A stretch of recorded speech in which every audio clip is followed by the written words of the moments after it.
RSS का मुखपत्र है ऑर्गेनाइजर। उसमें और उसकी वेबसाइट पर एक आर्टिकल लिखा गया।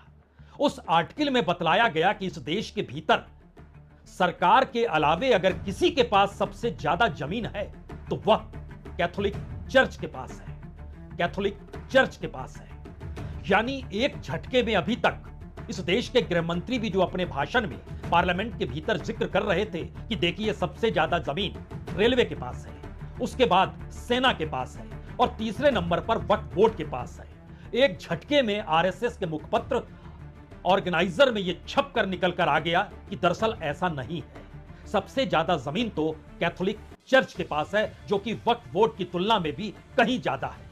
सरकारी आंकड़े जो पार्लियामेंट में रखे गए उसमें बतलाया गया रेलवे के पास 33 लाख एकड़ जमीन, सेना के पास 17 लाख एकड़ जमीन, वक्फ बोर्ड के पास 9,40,000 एकड़ जमीन।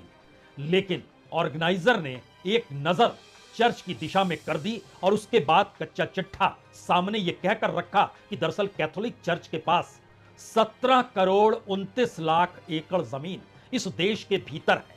17 करोड़ 29 लाख एकड़ जमीन इस देश के भीतर है। यानी जो सवाल फुसफुसाहट में था कि वक्फ बोर्ड के बाद चर्च भी दायरे में आएंगे, और जो संशोधन बिल को लेकर चर्चा हो रही थी और कांग्रेस के गोगोई जब भाषण दे रहे थे तो यह सवाल पूछा गया था कि पीएससी की बैठक में तो यह बिल नहीं था, यह बिल आया कहां से? तो शोर मचा नागपुर से। और ऑर्गेनाइजर ने यह कहा कि दरअसल इस देश में कैथोलिक चर्च के पास 17 करोड़ 29 लाख एकड़ जमीन है, यानी 7 करोड़ हेक्टेयर जमीन है। और इसके दायरे में यह जानकारी भी दी गई कि दरअसल इस देश में जो सरकार के पास जितनी जमीन है वो नंबर 1 पर इसलिए है क्योंकि इस देश के 116 पब्लिक सेक्टर कंपनियों को जोड़ना होगा, इस देश में 51 मिनिस्ट्रीज को जोड़ना होगा। और गवर्नमेंट का जो लैंड इंफॉर्मेशन वेबसाइट है उसने बताया कि फरवरी 2021 तक 15,531 स्क्वायर किलोमीटर सरकार के पास जमीन है। ऑर्गेनाइजर में छपे लेख में एक कदम आगे बढ़ाया गया और बताया गया कि इस देश में जो मिशनरीज के तहत जो चर्च चल रहे हैं, जो स्कूल चल रहे हैं, जो कॉलेज चल रहे हैं, जो अस्पताल चल रहे हैं, उनकी कुल कीमत 20,000 करोड़ के पार है और यह तकरीबन 17 करोड़ 29 लाख एकड़ जमीन है। यह पहला संकेत है वक्फ बोर्ड के बाद चर्च की जमीन और कैथोलिक चर्च को दायरे में लेने को लेकर। और इस सिलसिले के साथ इस बात का भी जिक्र किया गया कि दरअसल 1927 में ब्रिटिश एडमिनिस्ट्रेटिव ने यह पास किया था एक इंडियन चर्च एक्ट, जिसमें फैसिलिटिंग था कि लार्ज स्केल जो लैंड ग्रैब किया जा रहा था चर्च के जरिए उसको मान्यता दे दी गई। हालांकि फिर 1965 में भारत सरकार ने एक सर्कुलर जारी किया और उस जारी सर्कुलर में कहा गया कि ब्रिटिश सरकार द्वारा लीज पर दी गई कोई भी जमीन अब चर्च की संपत्ति नहीं मानी जाएगी। और इस लेख में यह इंगित कर दिया गया, यह निर्देश तो दिया गया, लेकिन इसका क्रियान्वयन यानी लागू ढीले ढाले तरीके से हुआ, नहीं के बराबर हुआ। और चर्च के स्वामित्व वाली जमीनों की वैधता का मामला अभी तक अनसुलझा है। यह सवाल उठा तो शोर मचा तो विपक्ष के नेता राहुल गांधी ने भी इस पर कहा, देखिए हमने कहा था बोर्ड यानी वक्फ बोर्ड तक मामला नहीं रुकेगा। शोर मचता चला गया कि दरअसल आरएसएस की निगाहें अब चर्च की दिशा में इसलिए है क्योंकि उसकी अपनी लड़ाई तो आदिवासी बहुल इलाकों में जमीन पर कब्जा करने को लेकर रही है और धर्मांतरण को लेकर रही है।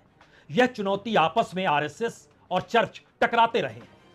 लेकिन इन परिस्थिति में एक झटके में वक्फ बोर्ड की जमीन को लेकर जो सवाल पार्लियामेंट के भीतर उठा और देश के भीतर एक हलचल सी मच गई, संघ भी उससे कौंध गया।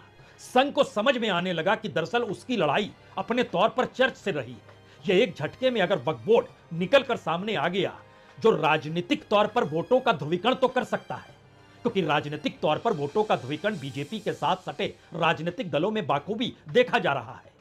अपने अपने तरीके से चंद्रबाबू नायडू हो या नीतीश कुमार हो या चिराग पासवान हो या फिर आरएलडी के नेता जयंत चौधरी ही क्यों ना, सबको उनके साथ सटे हुए जो भी मुस्लिम समाज से जुड़ा तबका है अपने दायरे में लेने में लग गया। The Catholic church versus Waqf board debate. और इसमें जो कैथोलिक चर्च को लेकर पूरे आंकड़ों के साथ जो रखा गया वो एक तरीके से संकेत है कि आने वाले वक्त में संघ की निगाह कहां पर है और वो बीजेपी को कौन सा संदेश दे रही है। तो इस पूरे आर्टिकल को ऑर्गेनाइजर से हटा दिया गया, लेकिन फिर भी उसके बड़े हिस्से को कई लोगों ने पढ़ा, जाना, समझा। देश के कई अखबारों ने उस पर रिपोर्ट छाप दी, टेलीग्राफ ने एक बड़ी रिपोर्ट छाप दी।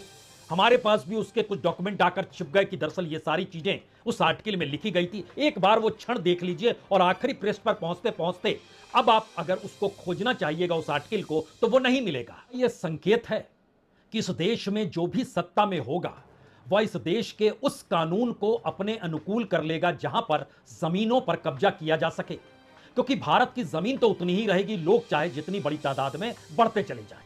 और जमीनों पर कब्जा तो इसमें असर अगर वक्फ बोर्ड है निशाने पर, अगर इस दौर में मस्जिदें आई हैं तो अगला निशाना चर्चों पर होगा। और इस देश के भीतर में तो आदिवासी शुरू से निशाने पर रहा है, यानी हर चीज आप मोनेटाइज कीजिए। और इसी के दायरे में वक्फ बोर्ड है, कैथोलिक चर्च है, बौद्ध भिक्षुक हैं, और इस पूरे प्रोसेस के भीतर में हर वो जमीन है जिस पर किसी भी संस्थान का कब्जा हो। कोऑपरेटिव्स के ऊपर भी सरकार ने अपना नियंत्रण कर लिया। लेकिन इसके साथ साथ एक सवाल उस राजनीति का है जो धर्म के आश्रय वोटों का ध्रुवीकरण भी करती है और उस विचारधारा को भी इस देश की विचारधारा बताने और बनाने की कोशिश में जुट जाती है, जहां पर संविधान का सेकुलरिज्म आपकी नजर में आए ही नहीं और वो पूरी बहस से गायब हो जाए कि संविधान कहीं है, मायने रखता है, या इस देश को संविधान के हिसाब से ही तो चलना चाहिए।